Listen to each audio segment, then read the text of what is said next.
Hello everyone, welcome back to my channel. আমি পাপিয়া, তোমরা দেখছো বং কন্যা পাপিয়া ইউটিউব চ্যানেল।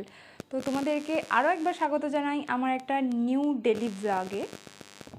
ঘুরে আসার পর অসংখ্য জামাকাপড় হয়েছে ওয়াশের জন্য, স্বাভাবিক সবারই হয়। তো সেগুলোকে মেশিনে দিয়ে আমি মেশিনটা অন করে দিলাম, আর এখানে টাইম দেখাচ্ছে 60 মিনিট। আর এই টাইমটা আমার কাছে ঠিক টাইমারের মতো কাজ করে। মানে আমি মেশিনে জামা কাপড় দিয়ে যতটা টাইম দেখায় সেই টাইমের মধ্যে অনেক কিছু কাজ করে নেওয়ার চেষ্টা করি। দীঘা থেকে মিস্টার হাবিব দাঁতে ব্যথা নিয়ে বাড়ি ফেরে, এবার সেটাকে আজকে তুলেছে, মানে দাঁতটা আজকে তুলতে হয়েছে। তাই ওর জন্য আজকে ব্রেকফাস্টে ডালিয়া বানানো। তার জন্য আমি কড়াই অল্প একটু তেল দিয়ে ছোটো ছোটো করে কেটে রাখা সবজিগুলো দিয়ে দিলাম। যেটার মধ্যে ছিল গাজর, আলু, বিনস, পেঁপে। এবার সবজিগুলো হালকা ভাজা ভাজা হয়ে গেলে তার মধ্যে দিয়ে দেব ধুয়ে রাখা হাফ কাপ মতো ডালিয়া।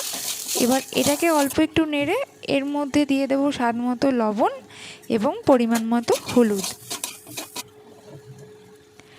এগুলোকে দিয়ে অল্প একটু নাড়াচাড়া করে তার মধ্যে দিয়ে দেবো একটু পরিমাণ মতো জল। এবার এটা অর্ধেক সেদ্ধ হয়ে গেলে এর মধ্যে দিয়ে দেব আগে থেকে ধুয়ে রাখা মসুর ডাল। তোমরা চাইলে মুগ ডালও দিতে পারো। এবার এটা ভালো মতো সেদ্ধ হয়ে গেলে এটাকে আমি নামিয়ে নেব। এবার ওটা নামিয়ে নেওয়ার পর কড়াই আবার একটু তেল দিয়ে তার মধ্যে দিয়ে দেব দুটো তেজপাতা, আর দেব অল্প একটু পেঁয়াজ কুচি আর ক্যাপসিকাম কুচি। ও যেহেতু ঝাল খাবে না তাই কাঁচা লঙ্কা দিলাম না, তোমরা চাইলে লঙ্কাও দিতে পারো। এবার এটা ভাজা ভাজা হয়ে গেলে এর মধ্যে দিয়ে দেব সেদ্ধ করা ডালিয়াটা। অনেকেই অনেক রকমভাবে বানায়, বাট আমি এইভাবেই তৈরি করি। তারপর কিছুক্ষণ ফুটে গেলেই রেডি গরম গরম ডালিয়া। এটা বড়দের সাথে সাথে বাচ্চাদের জন্যও খুব হেলদি। তোমরা জানো কিছুদিন আগে আমরা দীঘা গিয়েছিলাম আর ফিরেছি মাত্র 2 দিন আগে। আর সমুদ্রে স্নান করে আমার ফুল ফেসে এবং বডিতে ট্যান পড়ে গেছে। তো আজকে সকালে সমস্ত কাজ শেষ হয়ে গেছে, তো ভাবলাম চলো একবার ফেসটা ডিট্যান করা যাক আর সেটা তোমাদের সাথে শেয়ার করা যাক। আমি ডিট্যানের জন্য আজ ইউজ করছি অ্যাটিটিউডের ডিট্যান প্যাক। এটা খুবই ভালো। এটা আমি তোমাদের সাথে আলাদা একটা শর্টসে শেয়ার করেছিলাম একবার। তো এর মধ্যে আছে 4টে স্টেপ, যেগুলো আমরা পরপর ইউজ করে আমাদের ফেসে জমে থাকা সমস্ত ট্যান আমরা রিমুভ করে ফেলতে পারি একবারেই। তো চলো এবার তোমাদেরকে দেখিয়ে দিই এটা কিভাবে ইউজ করব। ফার্স্ট স্টেপ হচ্ছে ফেস ওয়াশ। এটা একটা জেল ফর্মুলায় আসবে আর খুবই ভালো একটা ফেস ওয়াশ। তোমরা একবার ইউজ করলেই বুঝতে পারবে ফেসটা অনেক বেশি গ্লো হয়ে যায়। যারা অ্যাটিটিউডের ফেস ওয়াশ ইউজ করো বা করেছো তারা জানবে। তো এটাকে আমি 2 মিনিট আমার ফেসে ম্যাসাজ করে ভালো করে প্লেন ওয়াটার দিয়ে ধুয়ে নেব। তারপর আছে সেকেন্ড স্টেপ, সেটা হচ্ছে অ্যাটিটিউডের স্কার্ভার। এটাকেও আমি 5 মিনিট মতো আমার ফেসে এইভাবে স্কার্ভ করতে থাকবো, খুব হালকা হাতে এবং সার্কুলার মোশনে। স্কার্ভার ইউজ করলে আমাদের ফেস থেকে ডেড সেল, হোয়াইট হেডস এবং ব্ল্যাক হেডসগুলো রিমুভ হয়ে যায় এবং স্কিনকে অনেক বেশি স্মুথ বানিয়ে দেয়। তারপর আছে থার্ড স্টেপ, যেটা হচ্ছে ম্যাসাজ ক্রিম। এটা ফেসে অ্যাপ্লাই করে খুব হালকা হাতে সার্কুলার মোশনে ম্যাসাজ করতে হবে এবং এটার উপরে ডিপেন্ড করছে তোমার ফেস থেকে কতটা ট্যান রিমুভ হবে। তার জন্য কিন্তু খুব রাফলি এটাকে ম্যাসাজ করলে হবে না, তাহলে কিন্তু ফেসে রিঙ্কেলস পড়ে যাওয়ার সম্ভাবনা আছে।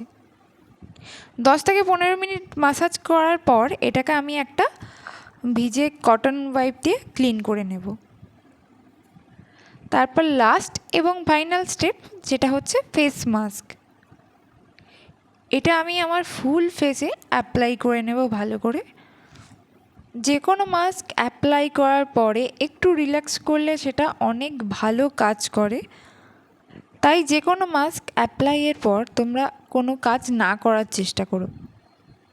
এটাকে আমি আমার ফুল ফেসে অ্যাপ্লাই করে 10 মিনিটস রেখে দেব এবং 10 মিনিটস পর এটাকেও আমি একটা ফার্স্ট ভিজে কটন দিয়ে ভালো করে ক্লিন করে নেব এবং তারপর একবার প্লেন ওয়াটার দিয়ে ফুল ফেসটা ধুয়ে নেব। এটাকে রিমুভ করার পর তোমরা দেখতেই পাচ্ছ আমার ফেসটা আগের থেকে একটু ক্লিন হয়েছে, মানে ট্যানটা একটু রিমুভ হয়ে গেছে এবং ফেসটা আগের থেকে অনেকটাই গ্লো করছে। তো ফেসিয়াল কমপ্লিট করার পরে আমি এখানে ইউজ করে নিয়েছি আমার DIY টোনার। এটা কিভাবে বানাতে হয় সেটা আমি তোমাদের সাথে একটা ডেলি ব্লগে শেয়ার করেছিলাম। আমার ইউজ করা এখনও পর্যন্ত বেস্ট টোনার এটা। স্কিন টোনিংয়ের সাথে সাথে আমার স্কিনকে ময়শ্চারাইজও করে। তারপরে আমি অ্যাপ্লাই করে নিয়েছি আমার ডেলি ময়শ্চারাইজার। এটা কমপ্লিট করতে না করতেই আমার বাড়িতে চলে এলো একটা বড় সাইজের পার্সেল। কি আছে তোমাদের সাথে শেয়ার করব। তো একটু আগে যে এত বড় পার্সেলটা আসলো, তো তোমাদেরকে দেখাই ওর মধ্যে কি আছে। ওটার মধ্যে ছিল এই ব্যাগটা, আমি রিসেন্ট অর্ডার দিয়েছিলাম। দেখতে পাচ্ছ একদম ডার্ক গ্রিন কালারের ব্যাগটা। আর ব্যাগটা থেকে খুব বাজে একটা গন্ধ আসছে, যাই হোক। আর তার সাথে এরকম একটা দিয়েছে, লেস দিয়েছে, যেটা আমি খুলে ফেলবো, মোটেই ভালো লাগছে না এটার সাথে। আর এর মধ্যে 3টে কম্পার্টমেন্ট আছে, দেখতে পাচ্ছ 3টে এরকম চেন আছে। আমি মাঝেরটা খুলে দেখাচ্ছি তোমাদেরকে কতটা স্পেস আছে এর মধ্যে। যে দেখো অনেকটা স্পেস আছে, মানে এর মধ্যে তোমরা অনেক কিছু নিয়ে চলে যেতে পারবে। সেজন্যই আমার এটা নেওয়া। অ্যাকচুয়ালি এরকম আমার একটা বড় ব্যাগ মানে খুব দরকার ছিল। আর কোয়ালিটি ঠিকঠাক, মানে প্রাইস অনুযায়ী ঠিকঠাক। আর ব্যাগটা ভীষণ সফট, তোমাদেরকে একবার দেখাই। এই দেখো এত বড় ব্যাগটা, একদম এরকম ছোট্ট ছোট্ট ভাঁজ হয়ে যাচ্ছে, এরকম ছোট্ট একটা ভাঁজ হয়ে গেছে। ভীষণ সফট ব্যাগটা। তোমরা যদি কেউ পারচেস করতে চাও, আমি ডেসক্রিপশানে লিঙ্ক বা কোড হয় মিশোর, তো আমি কোড দিয়ে দিয়েছি, তোমরা পারচেস করতে পারো। আর তোমাদের ব্যাগটা কেমন লাগলো আমাকে জানিও। হ্যালো এভরিওয়ান, তো তোমাদের আমি একদিন বলেছিলাম যে আমি দীঘা থেকে কী কী পারচেস করেছি সেগুলো তোমাদেরকে একদিন একটা ব্লগে শেয়ার করব। তো চলো আজ ভাবলাম তোমাদেরকে দেখিয়েই দিই। তো আমি ফার্স্ট যেটা পারচেস করেছিলাম ওখানে গিয়ে, সেটা হলো একটা নেক পিস। এই যে এরকম মাল্টি কালার র স্টোনের একটা নেক পিস আমি পারচেস করেছিলাম ওখানে। একটা জুয়েলারি শপ থেকে আমি এটা পারচেস করি। তোমরা যারা আমার দীঘার ব্লগ দেখেছো তারা সবটা দেখে থাকবে। তো এই রকম হচ্ছে নেক পিসটা। আর এর সাথে দুটো ইয়াররিং ছিল, এই যে ইয়াররিং দুটো সেম র স্টোন দিয়ে তৈরি। তারপর তোমাদেরকে দেখাই আর কি নিয়েছি। আর পারচেস করেছি দুটো ক্রাঞ্চি এইরকম ব্যান্ড, যেগুলো তোমরা এইভাবে হাতেই ইউজ করতে পারো। আর আমরা তো হেয়ার জন্য ইউজ করতেই পারি, হাতেও এইভাবে আমরা পরতে পারি। তো আমি এইরকম টাইপের ব্যান্ড অনেক দিন থেকে খুঁজছিলাম। এগুলো কলকাতায় অ্যাভেলেবল, বাট আমি ওখানে পেলাম বলে দুটো নিয়েছিলাম। আর যেটা আমি মানে বাড়ি থেকে ভেবেই গিয়েছিলাম যে আমি কিনবো, মানে ওখানে লোকাল মার্কেটে এগুলো মানে অ্যাভেলেবল সব জায়গায়, সেটা হলো পার্লের এই টাইপের চেনগুলো। এখানে আগের বছর পুজোর আগে আমি একবার দেখেছিলাম, তারপর আমি অনেক খুঁজেছি পাইনি। তো ওখানে এগুলো খুব চিপ প্রাইসে পাওয়া যাচ্ছিলো, তো ভাবলাম চলো একটা পারচেস করা যাক। আর নিয়েছিলাম দুটো ছোট্ট ছোট্ট ইয়াররিং, দেখাচ্ছি, পার্লেরই অফ হোয়াইট কালারের পার্ল।